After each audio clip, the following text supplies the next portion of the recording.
सदाशिवसमारम्भाम् सदाशिवसमारम्भां शङ्कराचार्यमध्यमाम् शङ्कराचार्यमध्यमाम् अस्मदाचार्यपर्यन्ताम् अस्मदाचार्यपर्यन्तां वन्दे गुरुपरम्पराम् गुरुपरम्पराम् ॐ सहना ॐ भवतु सहनाववतु सहनाववतु सहनौ सहनौ भुनक्तु सहनौ भुनक्तु सह भुनक्तु सह वीर्यं वीर्यं करवावहै करवावहै करवावहै तेजस्विनावधीतमस्तु मा विद्विषावहै तेजस्विनावधीतमस्तु ॐ शान्ति शान्ति शान्ति शान्तिः शान्तिः शान्तिः। शान्तिः। Om Tat Sat, Om Namah Shivaya, good morning. Om Namah Shivaya. Good morning. So we are on the 76th Karika. So we'll chant that. Please unmute yourself. Yadha na labhate hetun यदा यदा न लभते नालभते हेतुम् हेतुम् tamadama madhyaman उत्तमाधममध्यमान् उत्तमाधममध्यमान् tada na jayate chittam तदा तदा न न जायते जायते चित्तम् चित्तम् etvabhave phalam kutaha. हेत्वभावे हेत्वभावे फलं फलं कुतः। कुतः। Okay. So we are continuing about the mithyatvam of the whole thing.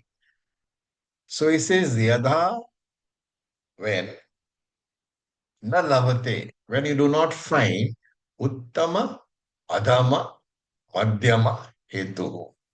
So hetu is the karma, the cause. Uttama superior, adhama inferior, madhyama of medium quality. So yada labhate uttama adhama madhyama hetuhu. When you find that there are no superior karanams, there are no inferior karanams, and there are no medium karanams. For what? For birth. Tada. Then you should understand that chittam na jayate, that atma, that consciousness is never born. And if it is never born, kutaha phalam, how can there be an effect? Hetu abhave, in the absence of a cause. So, how does ajnanam become the cause of samsara? Because of ajnanam, what happens? I do not know that I am the infinite Atma, and therefore I take myself as the reflected consciousness, not the original consciousness. And that reflection takes place in Sthula Shariram, in Sukshma Shariram, and in Karma Shariram. And therefore because of my ignorance of the fact that I am the infinite Atma, infinite Brahman, I mistake myself to be the RCs. So Vishwa, Tejasa, and Prajna. The Sthula, Sukshma, Karana, Shariram. Abhimana. This is the identification. Therefore, the Ajnanam, the ignorance, causes the identification with the bodies. And this Deha Abhimana, what does it do? Because I am ignorant of my status as the infinite Brahman, I take myself to be the limited body. This body identification makes me a karta, a doer of things. What does the karta produce? He produces karma. And karma has threefold phalam: uttama, madhyama, adhama. Superior, medium, and inferior. So the word hetuhu here indicates karanam. The karanam is what? The birth. The birth is the karanam karma. And therefore, here, the other way around. Karma is the karanam for birth.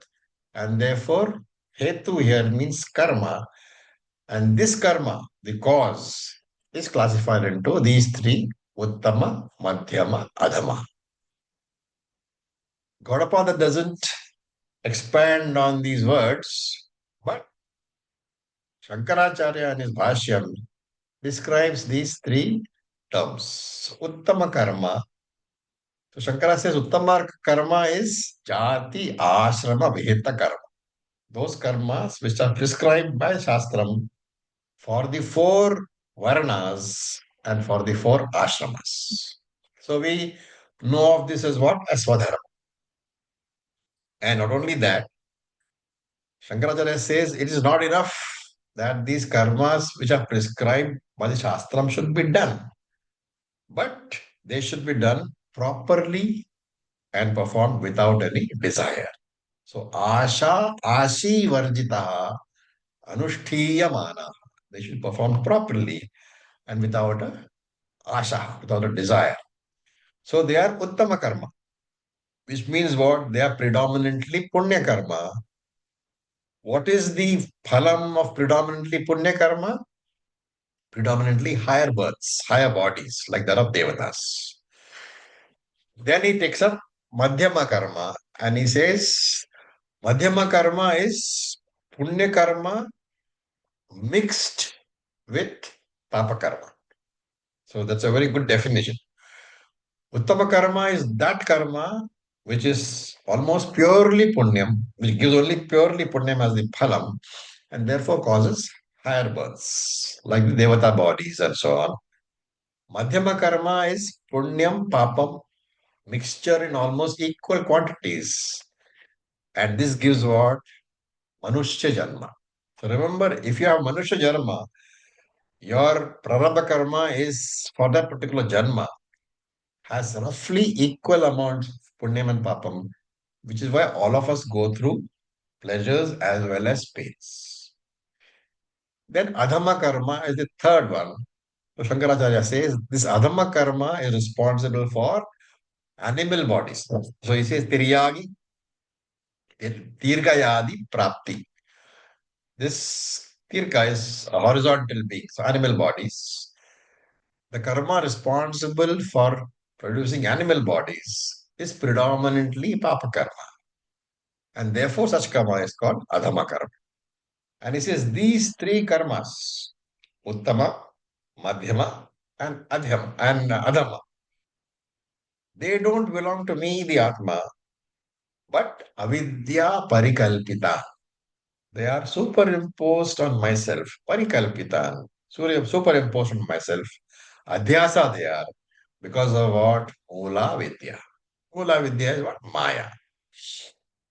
Now, when the person who has studied the Shastram understood, so he says, Yadana Labate. That is the wordings of this particular Karika. And Shankara says, Labate, which normally means gain, should be read as Pashyati, perceived. And therefore, Yadana Labate should be Yadana Pashyati. When the Jnani does not perceive these three superimposed karma as what? As Satyam. So he perceives them as Adhyasa. Remember that higher karma, medium karma, and lower karma will take you to higher lokas, lower lokas, and bhuloka respectively. So this jnani, he does not perceive these karmas as Satyam. He looks upon them as Adhyasa. Therefore, what should we do? As intelligent people, as people who are studying Vedanta, we should find time for, and not just time, quality time Vedanta, whatever be your actual occupation. And in the spiritual line, you should actually be introduced to various rituals, various ideas about spirituality, about the Vedas from a very childhood.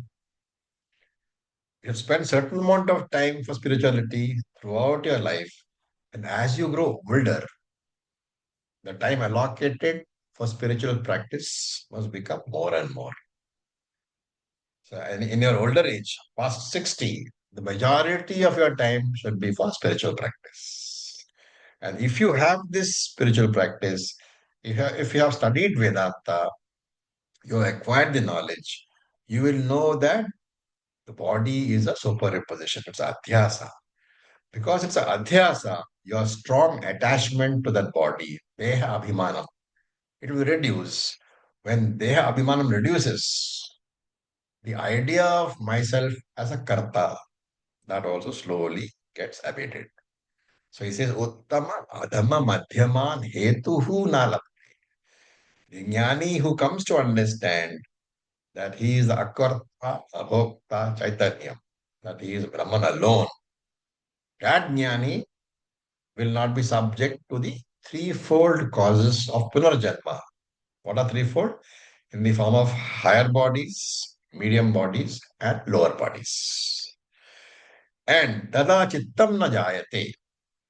Once I have recognized that these karmas do not belong to me.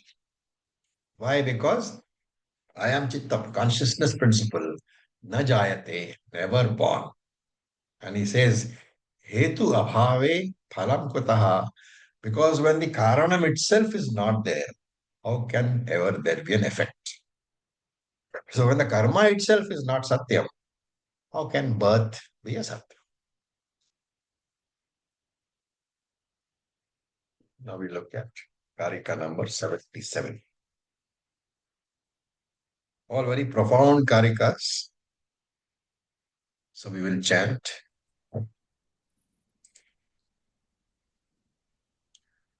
Animittasya chittasya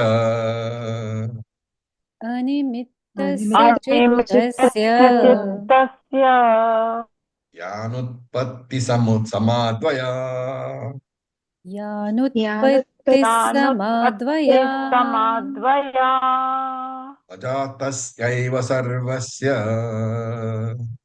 अजातस्वैव सर्वस्य अजातस्यैव सर्वस्य चित्तदर्श्यं हि तद्यतः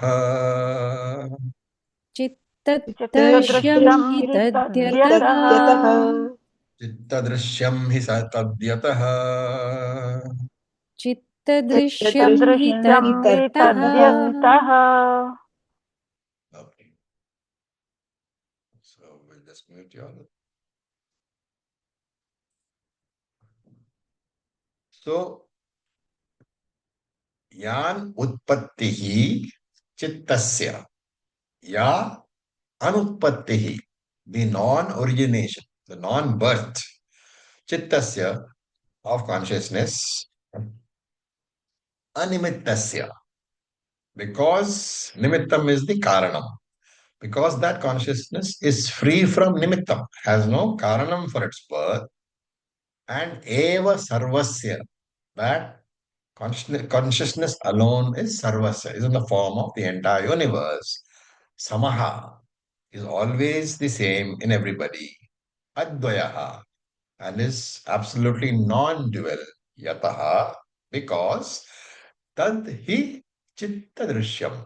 That birth which happens is a drishyam, is an object, is an apparent object of consciousness. Chitta drishyam means object of chittam. Drishyam is the object, chittam is consciousness. Tadhi chitta drishyam. That birth is indeed an apparent object of consciousness. Of what consciousness? That consciousness, ajatasya, which is ever birthless. So, what is being said here? That do not consider that moksha is going to come in future. Negate the idea of moksha being a future event, an event which will happen in time. So, when you say, then what do you mean when you say we will attain moksha? I will attain moksha. It is not that this moksha is going to come to me in some time in future. It is a figurative way of saying that I will drop the notion that I am bound. It is just an understanding of the fact that I was always free, I am free, and I will continue to be free. It's a recognition of the fact that I never really needed moksha. I only thought I needed moksha. Therefore, samsara itself is mithya. And because of that, freedom from samsara is also mithya. This is the idea being conveyed over here. So he says, Chittasya Anutpatti, the non-birth, the non-origination of the Atma.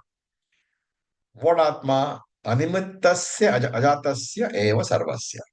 That Jivatma has animittasya, has no karanam, ajatasya, has no birth, sarvasya is indeed in the form of everything. There is nothing which is separate from that consciousness, that Jivatma. In other words, that Jivatma is free from all karmas. Therefore, there is no karma phalam which is applicable to that Jivatma. No karma phalam means no punarjanma also. That Jivatma is always changeless, always free from karma, and just appears as a Jiva, as a Jagat, as Ishvara. So Chittasya Anutpatti means that Jivatma alone seems to have attained this various forms, right? And Samaha, that moksha is clear that Jivatma was there all the time. It is not that not there in the past and not there in the future, not there in the present. It was there all the time. And if that moksha, that Atma is the fact that I am Atma, when I say, I am saying that I have moksha, right? If you say that I am not Atma, then you are samsari. But if you say that I have always been Atma, then you are saying that I've always had moksha. I've always been muktaha. It was all the time there. I never needed any sadhana to achieve this moksha. And advayaha, it is non-dual. Non-dual means what? It cannot be divided. It's one single entity. So there is no division even of the past, the present, and the future. Why? Yata, yataha, tadhi, chitya, chitta, drishyam. This apparent birth of the universe, of this jiva, basically it's a drishyam. It's an object of the Atma, consciousness principle. And we know that the observer is Satyam, the observed is Mithya. Therefore, if the observer consciousness is Satyam, all the Drishyams are Mithya.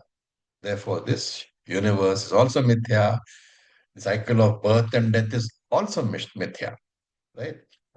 We have seen earlier that whenever you say there is a subject and there is an object, the subject is the one on which the object depends for its existence, right? Like the bangle. The bangle depends upon the gold for existence. And therefore, every object other than the subject is mithya because the object does not have independent existence of its own, but is dependent upon the subject for existence. And therefore, when the entire universe is dependent upon consciousness for its existence, we say this consciousness, Atma Brahman, is Satyam.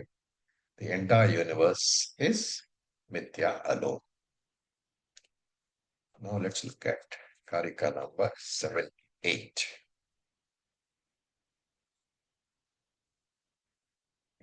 You will chant. Please unmute yourself. बुद्ध्वा निमित्ततां सत्याम् बुद्ध्वा निमित्ततां सत्याम् सत्याम् हेतुं पृथक् नाप्नुवन् हेतुं पृथगनप्नुवन् वीतशोकं तथा कामम् वीतशोकं शोकं तथा तथा कामम् कामम् अभयं पदमश्नुते अभयं अभयं पदश्नुते पदमश्नुते more on the same subject. Budhva, having understood, having known, animittam satyam. So animittam means the absence of a cause. So having known that the absence of the cause here is karma. Having known there is absence of cause to be the truth. And Anapnovan. Anapnovan is not acquiring more. Prithak, separately. So anapnovan, prithak, hetu. So hetu is karanam again. Karma, right? Any karma. Not acquiring separately any more karma. What happens? Ashnute padam. One obtains that particular goal. Vita shokham, which is beyond shokham, which is beyond desire. Sorry, which is beyond sorrow. And akamam, which is without desire. And therefore alone, tatha abhayam, without fear. So, what is the gist of this particular karika? Budhva nimitatam satya. Having understood, the jnani having understood the absence of karanam for birth. What is that karanam? Karma. Having understood the mithyatvam of karma, what happens? Hetum prithak anapnovan. This jnani does not acquire any fresh karma. No agami karma is acquired by him. And therefore alone, padam ashnoti. He gets moksha. So in our Vedantic journey, as we focus upon the teaching more and more, we begin to assimilate the fact that we are akarta, abhokta, atma alone. That we are not Vishwa, we are not Tajasa. Remember that Vishwa and Tajasa are kartas. What about Prajna? Is Prajna a karta?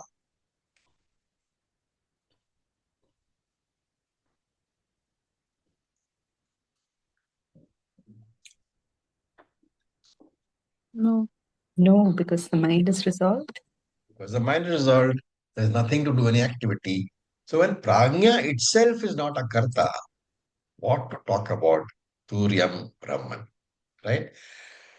This understanding, the more I understand, the more I assimilate the fact that I am beyond Vishwa, Tajasa, and Prajna, that I am free of Sanchita, Agami, and Prarabdha. The more I understand, the clearer I am that I need not exhaust the karma, exhaust or destroy karma, because I do not have any karma. Where is the question of any exhaustion, right? And this karma here is called nimittam because it is cause. It is a cause of punarjanma. So animittam here means karma rahitam. There is no karma phalam to be exhausted. Because of that, because there is no karma phalam to be exhausted, because I do not have sanchita karma, because I do not have prarabdha karma, because I do not have agami karma, I am totally free of karma. And karma is the cause of samsara. Therefore, if I am totally free of karma, the understanding is that I am not a samsari. And if I am not a samsari, what am I? I am a muktaha only. And if I am a muktaha, what do I need moksha for? It is already there. So this expectation of moksha as an event in the future, I drop. This is the purpose of nididhyasana, the assimilation. And this takes a long time because of various thinking patterns that we have. And therefore, until this clarity is there, that I do not need moksha because I already have it. Until that clarity comes, Shravanam must continue, Mananam must continue, and Nididhyasanam must continue. And therefore, he says, Pratak Hetum Anapnava. Not acquiring any more karma, understanding that I can never accumulate karma. Why? Because I am the Akarta Atma. Padam Ashnote. The one who clearly understands this as a fact, right? When the fact, when the idea that I am Akarta, Abhokta, Brahman, Atma, when that idea becomes a fact for me, mentally, when I can tell myself with full conviction that yes, I am that Akarta, Abhokta, Atma, then only Padam Mashnute. One who clearly understands this fact has attained moksha.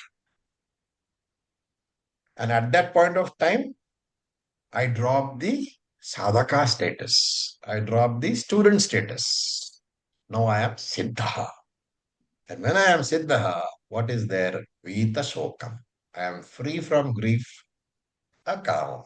I am free from desires. And incidentally, Shastra divides desires. Desires are called Eshana. Eshana. So Shastra divides Eshana into three. Putra Eshana, Vit Eshana, Loka Eshana.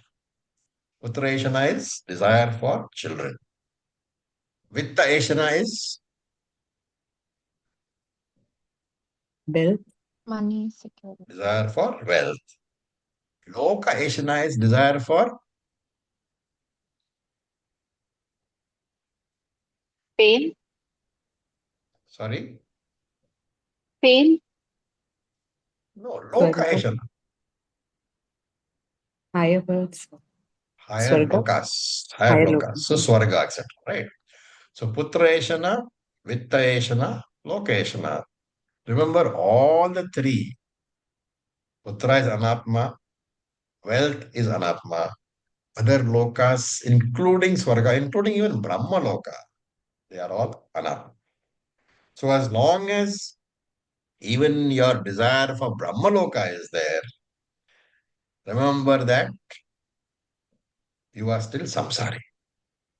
If at all the jnani has such desires, so he says here the jnani has no desires. That is why he says kamam, free from all desires. But if at all, as advanced Vedantic students, as jnanis, we have any of the desires, remember they are not for our own self. Because I have no desires. I am Brahman. Once that's understood, everything exists in that Brahman. What desire could I want? But I have absolutely no desires. And therefore, if at all you find that you have the desires, and if you analyze the desire, you will find that desire is not for yourself. That desire is for others. So it's called Loka Sangraha Ichcha. That is perfectly okay. Wanting good for others doesn't conflict with your status as jnani. And therefore, tatha abhayam. He will ever be fearless. There will be no insecurity at all. So, three bodies, remember, are always insecure. Turyam Atma is always secure. And the word Budhva in this Karika is extremely important. Budhva means having understood. What is Gaudapada trying to convey here? That there is only one method for freedom from samsara, and that is Budhva. Budhva means what?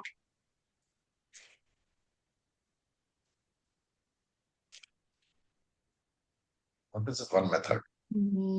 knowledge or realization. Jnanam alone. Budhva means understand. You understand only through jnana. So Gaudapada is conveying that if you want moksha, there is only one method. That is to come to jnana. Every other sadhana, bhakti yoga, karma yoga, upasana yoga, has only one destination. That is chitta shuddhi. Once you come to chitta shuddhi, you have to make the leap into jnana. Without that jnanam, there is no moksha at all. Okay.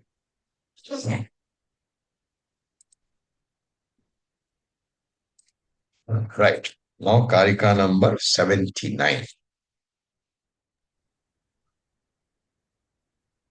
We will chant.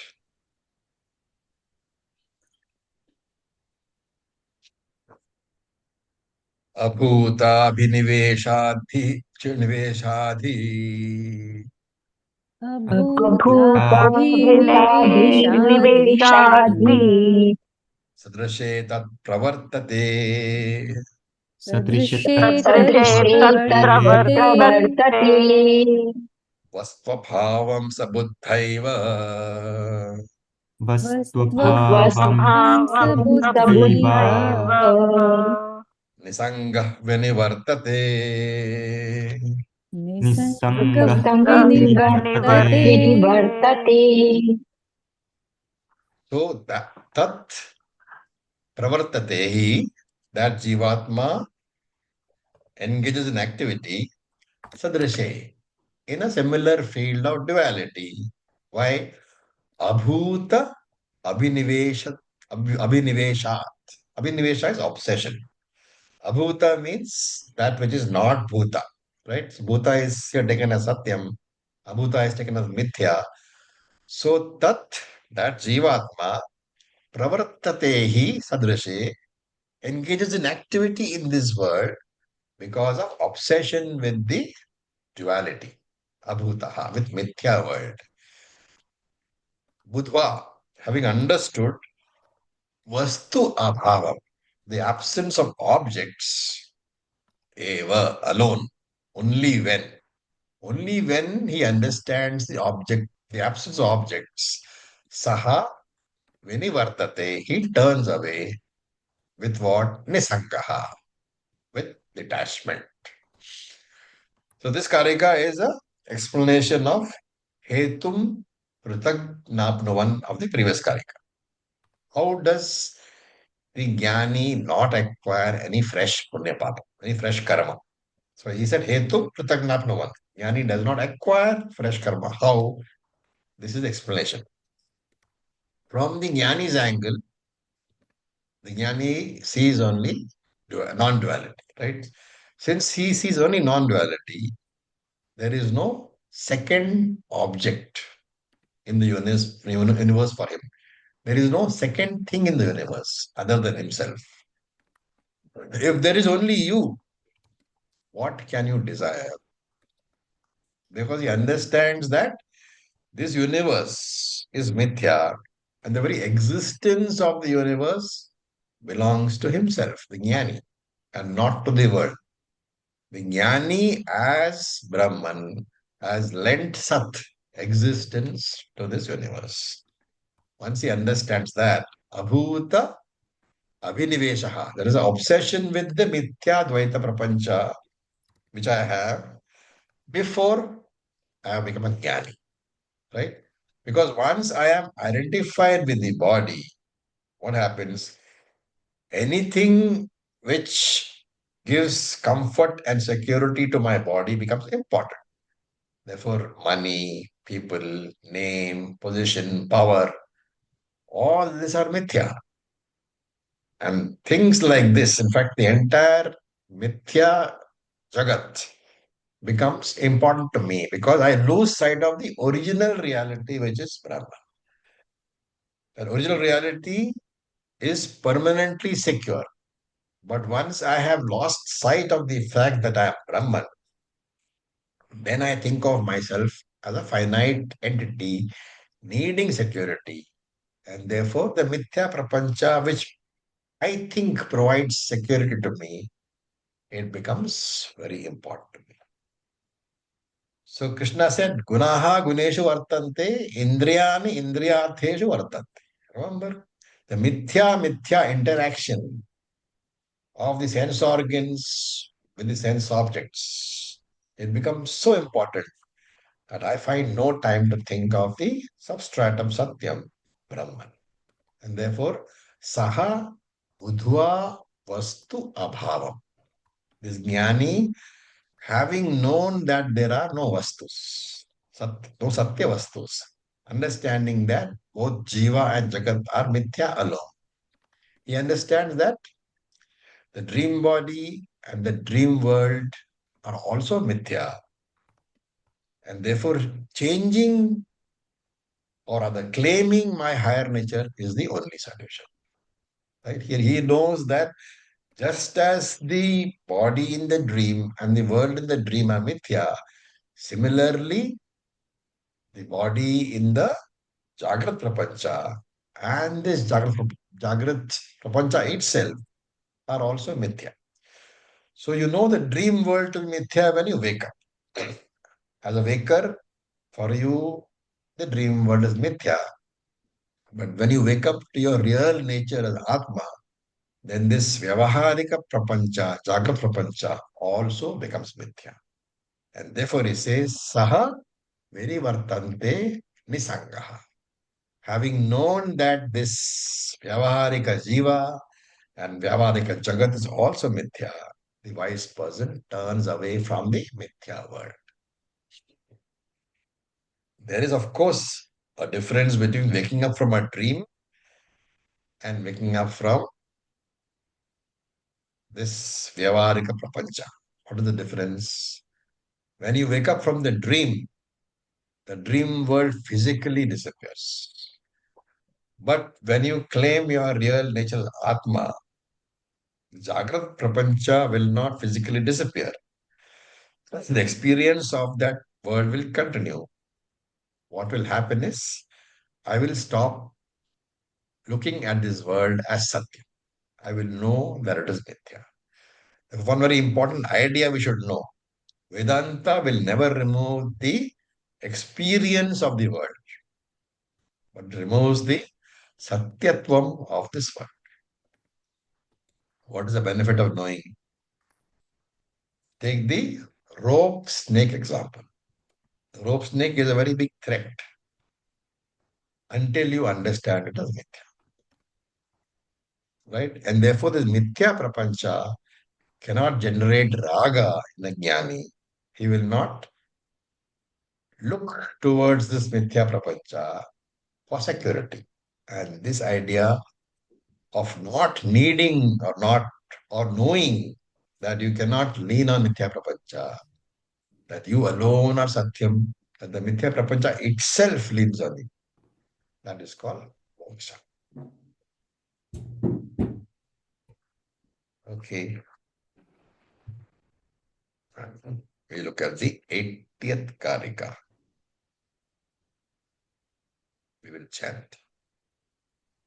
Nivrittasya pravrittasya निवृत्तस्य निवृत्तस्य प्रवृत्तस्य प्रवृत्तस्य nischala hi tada sthitihi निश्चला निश्चला निश्चला हि हि हि तदा तथा तथा स्थितिः स्थितिः vishayasya hi buddhanam विषयस्य विषयस्य विषयस्य हि हि बुद्धानां बुद्धानाम् बुद्धानां tatsamyam ajam advayam तत्साम्यमजं तत्साम्यमजम् साम्यम् द्वयम् अजम् अद्वयम् अद्वयम् So, nivrittasya apravrittasya. When consciousness is withdrawn from the anatma, and so nivrittasya, when you withdraw from one anatma, and apravrittasya, when you do not run after another anatma. So both are being talked about. One is you have withdrawn from one anatma, that is nivrittihi, and apravrittihi. You are not engaged in going after another anatma. That indeed is sthitihi, undisturbed. That consciousness is undisturbed. And at that point of time, it is samyam, uniform, ajam, without birth, advayam, it is non-dual. Vishaya hi buddhanam, that atma is indeed known to the wise person only. Which atma? Samyam, ajam, advayam, sthitihi. The undisturbed atma, which is uniform, birthless and non-dual. If you have understood that, then only are you a Buddha, the wise person. Right? So Nivrittasya means the wise person permanently withdraws from activities through which earlier he thought that he could get security. Right? And not only does he withdraw, apravrittasya he does not engage in any fresh activities of the same nature for seeking security from the world. tada, when he withdraws from the activities, that jivatma, sthiti nischalaha, his mind is undisturbed. It is a composed mind. Sahi, and that person indeed, buddhanam vishayaha. So this is an object available for the wise person only, right? That moksha avastha, that this object is referring to that undisturbed, composed mind which is calm. It's a buddhanam vishaya, is available for the wise person only. So this moksha avastha, the avastha where you are free from disturbances, as a result of the knowledge of Atma, that is accessible only for the jnani. And that samyam ajam advayam, ever uniform, worthless, on non-dual Atma. So remember here, as in most Upanishads, when you say moksha, it is another name for Brahman, right? We should remember also that there is another moksha called Jivan Mukti. What is the difference between equating moksha to Brahman and between equating moksha to Jivan Mukti? We have discussed this once in the past, many times in the past. I hope you remember. What is it? You can use the word moksha for either Brahman or for Jivan Mukti.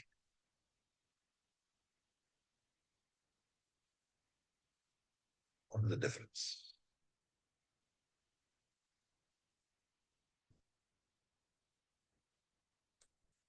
Anybody?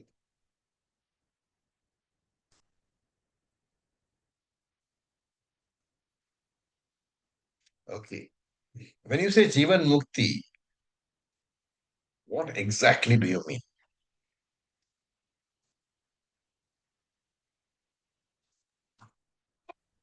Realizing that you are Brahman, you are free from the struggles of samsara. You are fulfilled, no fear, no desires. All this is just is where? It's from the Vyavaharika Satyam point of view. When you say I am fearless, that fearlessness is where? What is the It's from the locus of that It's in fear? the Vyavaharika mind. Yes, that fearlessness, the locus is the mind.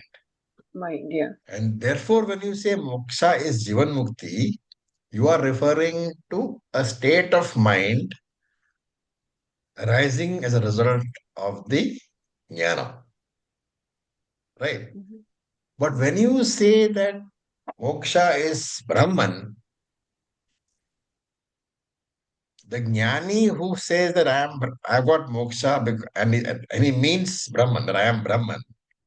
Remember that this jnani does not or cannot look upon his mind as different from Brahman. Remember? Why?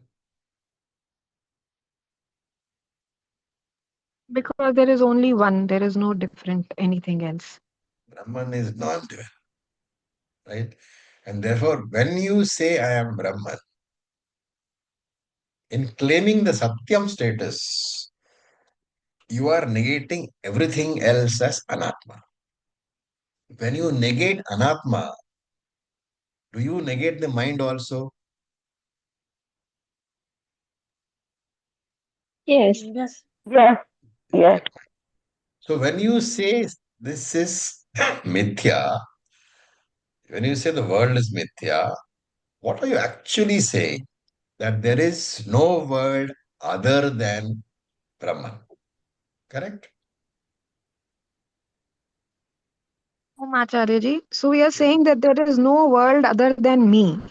But Other the than me. point is other than me. But Yeah. the point is while we keep talking about mithya and everything, Yeah. I mean it's just a term, right? If there is no world other than me, Yeah. yet this non-existent mind, as we say, and whatever is dependent existence is also me. So how does, I mean, I don't know, it's all me, right? It's all So you. The thing is that to say, can Brahman talk? no, And therefore, to say, you require that mithya entity. Or to but even in the think, Vyavaharika world only. But you require that mithya entity. Right? Therefore, when I am saying as a jnani that I have negated the entire world as not different from me, I have negated the mind also as not different from me. Right? yes, And if I have negated the mind as not different from me, can I say the mind is calm? mind is I have negated the mind. And therefore, I cannot say that there is anything called Jivan Mukti. Because Jivan Mukti is the absence of disturbances in the mind. Jivan Mukti, remember, is from the Vyavaharika standpoint. There is a Jiva who has got a mind. That is why he is called Jivan Mukti. But once you have negated that mind itself, you have destroyed the Jiva. And for you, therefore, that body of yours and that mind of yours is not different from you, the Atma. Therefore, in your vision, you can only say that I am undisturbed, not the mind. The moment you bring the mind into the picture, you are equating that moksha to Jivan Mukti. When you say it doesn't matter what the mind is, I am always undisturbed, then you are equating yourself to Atma Brahman. And therefore, the moksha enjoyed by a wise person who has understood this is nothing else than Brahman itself. As a jnani, you don't see the mind, you have negated it. So you see the eternal, non-disturbed state of the heart. But if I see it from outside as a devotee, then I will say that your mind is very calm. So Jnani sees only the calmness of the Atma, but the world sees the calmness of the mind. Do you understand? yes, Acharya, but I think it's just a play of words. The Jnani is the calm Atma. The Jnani is the Atma. So Correct. to say that I see the calm, I mean, the calmness of the Atma or the mind is negated, that cannot, I mean, and it's You just an are explanation trying of. you are trying to explain what the Jnani perceives. You have to use words. See, it's a Yes, refinement of perception. Previously, you said what? Snake is mithya, right? Now, what are you saying? there is no snake different from me. Not from you, from the rope. Okay. So you are saying initially that snake is mithya, you need not be afraid. And now you are saying snake is nothing but the rope. Therefore, there is no snake. Earlier you said snake is an adhyasa, a superimposition upon the rope caused by ajnana. Now you are saying actually there is no superimposition at all. The snake is nothing but the rope. So what I'm trying to say is that from the ajnani's point of view, the calmness of the mind will always be an event in time. You see, like the calm mind when a yogi is in samadhi. Why is that event in time? Because that calmness comes only when you have gone into samadhi. But the calmness of the mind has no beginning and no end. It is eternal. Sorry, calmness of the Atma. The first one is calmness of the mind, where you involve the mind. The calmness of the mind is an event in time. But the calmness of the Atma is not an event in time. So in Sanskrit, calmness of the mind is agantuka Niruddha Avastha. The calmness of the Atma is Atyantik Niruddha Avastha. Agantaka means relative. Atyantaka means totally. You see the difference? All these are words used in the Vyavaharika world by the Jiva. It is only using words that you can describe these two states. One is the calmness of the Atma in which you are established. And by definition, because of that calmness of the Atma, your mind will also be calm. But even if the mind is disturbed, does it take away from your status as Atma?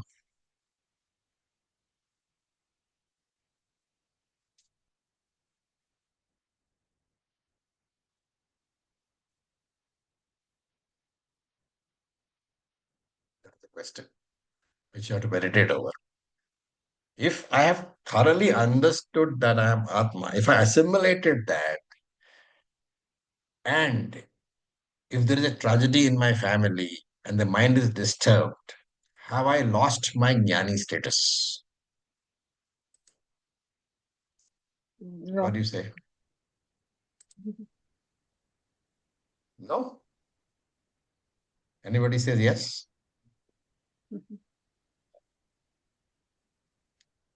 This is what is being conveyed. That the Atma, your status as jnani or as a Brahman or as Atma has nothing to do with the mithya mind.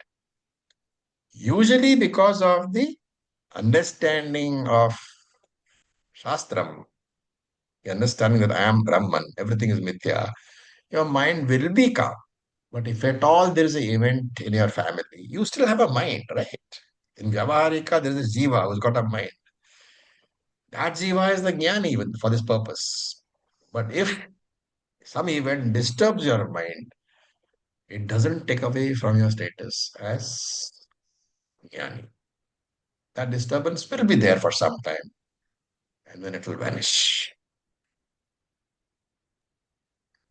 Om Acharya, that disturbance will be occurring because of the vasanas which are still present inside. That may be the cause of that grief. That is why the mind will respond, right? Mind will always respond to external events. It is anatma. Anatma always responds to external events. Sense Omacharya, organs always respond, interact with sense objects. Acharya, Yes, June. Yeah. so we just thought that we understand that there is nothing else but ourselves. I mean, Brahman, me, Brahman.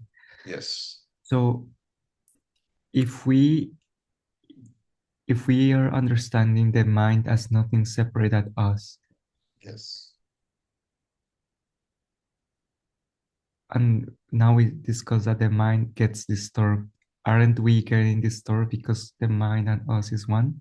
Or how do we handle this apparent divergence? Contradiction. Yeah. When there is a Vyavaharika activity and you are saying that my mind is disturbed, you have taken the mind as different from yourself. Mm. But if we say I am disturbed is worse than You saying the cannot say I mind. am disturbed because you are not the mind. The moment you say I am disturbed, you have brought your status down to samsaric. Yes. So if you say this mithya mind is disturbed because of a mithya event, Mm. which means basically as a jiva you are disturbed, right? Yes. But you have dropped your jiva status. Jivatvam has to be dropped as a jnani. So it's a very, very subtle concept that Mhm. even if the world is burning in front of you, destroying everybody, Mm. can you hold on to the fact that you are Brahman? If so, I won't get disturbed. you are a jnani. You won't get disturbed. You are not disturbed because Atma cannot get disturbed. Atma is eternally calm. But the mind will get disturbed. Do not accept the disturbance of the mind as your own. That's what is being said. But at the same time, we also need to accept that everything is me as well. All the while the Everything is world is you, burning, all you the as well. fire, all Yes, the bad things that are going on are part of me. are part of you also. But they are the mithya aspect of you. Yeah. That is the very important idea to accept. As assimilation So, takes place, you will find that the disturbance in the mind comes down. Mm. You Thank will so you. never Acharya, become like, yes, please go ahead. no, no, sir. Please continue. I said you will never find that disturbance is totally gone. So the disturbance is actually the Vishwa and the Tejas, Disturbance is in Vishwa and Tajas, which always. says that okay, they are kind of Yes. related But you are Turya. to these states. So is that state of consciousness which will be affected? There is Vishwa will always get affected because Vishwa is consciousness reflected in the cross body. Tajasa will always get affected. Tajasa is consciousness reflected in subtle body. Prajna will not be affected because mind is resolved. Karma Shariram does not react to external stimuli. So if Karma Shariram itself does not get disturbed, what about the original consciousness which you are? That will never get disturbed.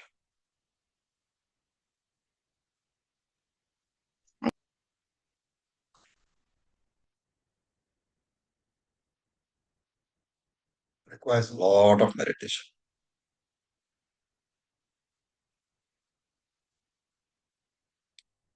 Okay. So with this, we'll stop for today.